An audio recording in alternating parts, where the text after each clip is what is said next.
Saturday.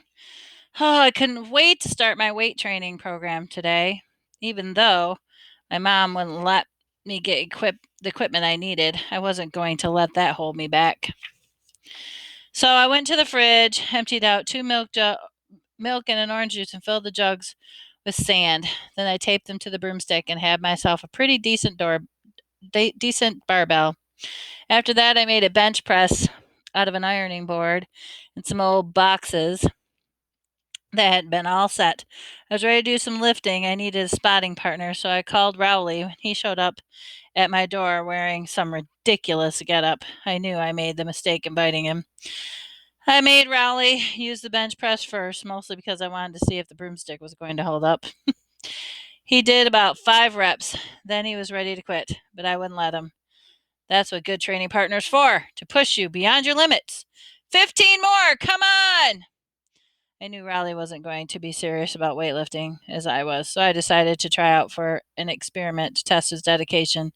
In the middle of Riley's set, I went to get a phony nose and mustache Roddick had in his junk drawer. All right, then Riley had a barbell in the down position. I leaned over and looked at him. Phew! Sure enough, Riley totally lost his concentration. He couldn't even get the barbell off his chest. I thought about helping him out, but then I realized that if Riley didn't get serious about working out, he was never going to get to my level. Gas, sputter. Eventually, I had to rescue him because he started biting the milk jug to get the sand to leak out. After Riley got off the bench press, it was my turn for my set. But Riley said he didn't feel like working out anymore, so he went home.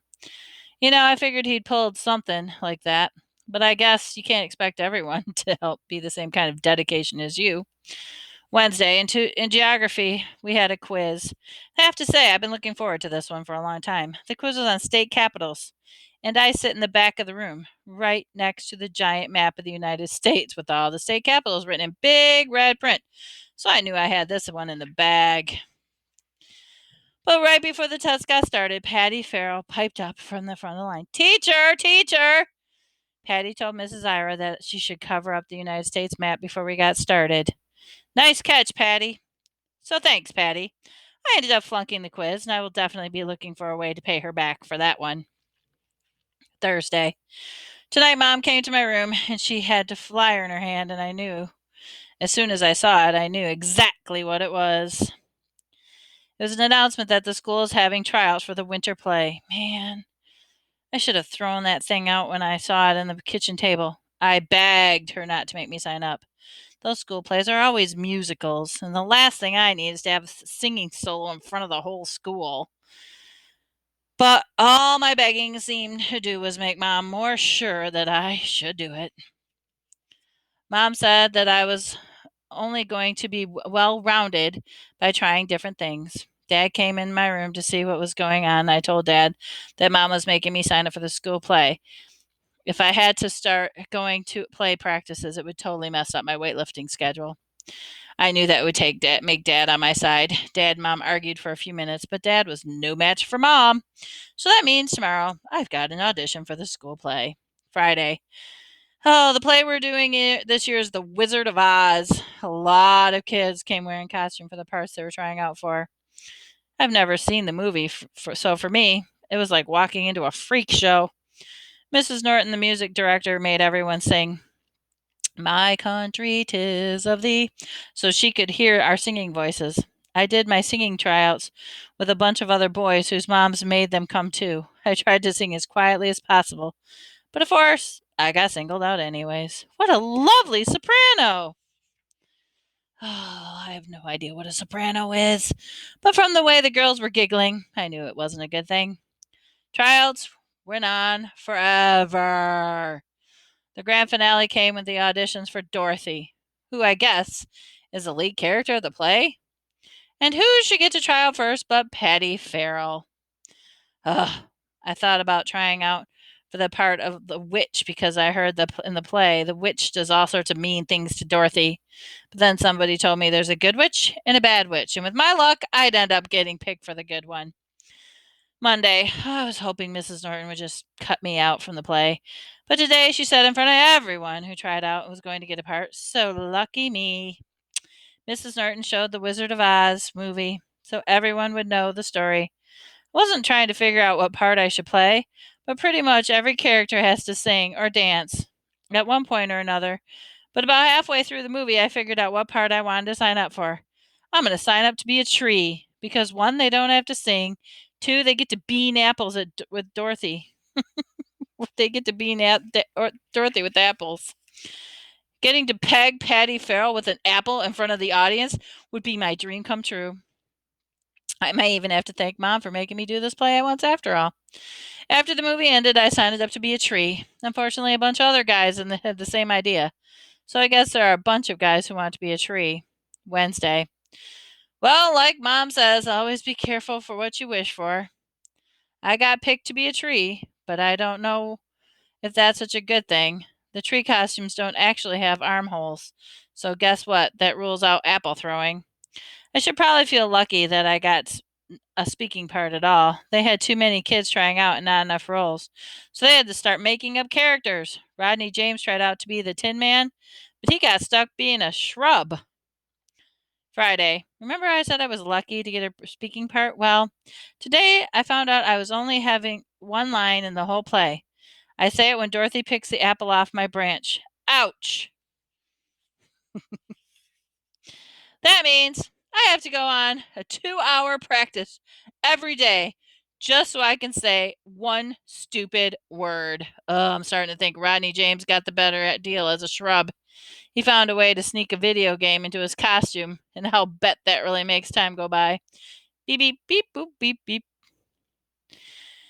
So I'm trying to think of ways to get Mrs. Norton to kick me out of the play. But when you only have one word to say, it's really hard to mess it up. Ouch! Thursday, December. The play is only a couple of days away, and I have no idea we're going to pull this thing off. First of all, nobody has bothered to learn their lines, and that's all Mrs. Norton's fault. During rehearsal, Mrs. Norton whispers everybody's lines to them from the side of the stage. I'll get you, my pretty.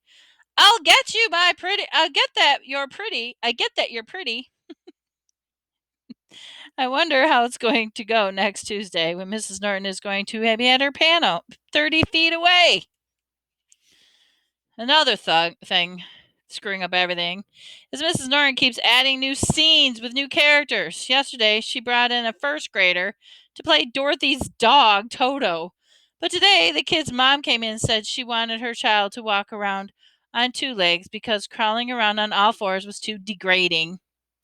So now we've got the dog that's going to be walking around on his hind legs for the whole show.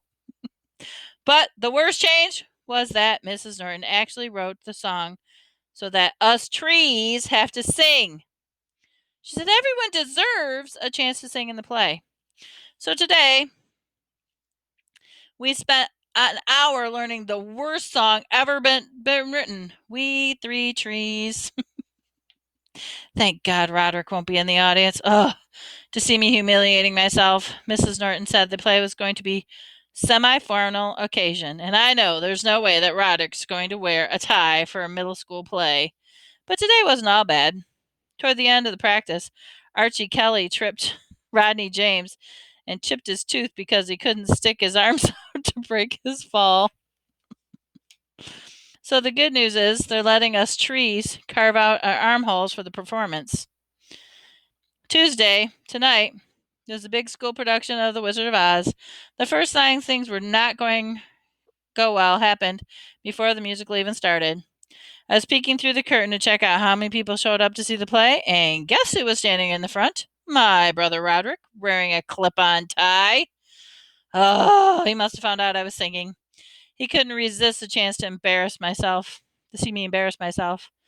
The play was supposed to start at 8, but it got delayed because Rodney James had stage fright.